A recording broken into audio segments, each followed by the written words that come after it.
యేసుక్రీస్తు పరిశుద్ధమైన నామంలో మీ అందరికీ శుభవందనాలు తెలియజేసుకుంటున్నాను. అందరూ బాగున్నారా?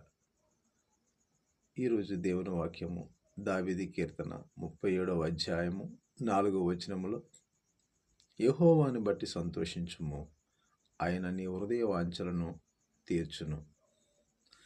నా ప్రియ దేవుని బిడ్డ, పరిశుద్ధాత్మ దేవుడు నీతో చెప్పే ఈ మాటను జాగ్రత్తగా ఆలోచించి, సంతోషం ఉన్నప్పుడు పాటలు పాడటం కాదు, ఆనందం వేసినప్పుడు పాటలు పాడటం కాదు, శ్రమలోను, ఇబ్బందుల్లోను, ఇరుకులోను, అనేక రోగములతో బాధపడుతున్నప్పుడు కూడా దేవుని స్తుతించటం, ఆరాధించటం, ఘనపరచటం నువ్వు నేర్చుకుంటే దేవుని యొక్క అద్భుతమైన ఆశ్చర్యకరను చూస్తావు.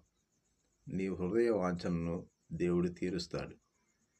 దేవునికి మహిమ కలుగునుగాక. ఆమేన్.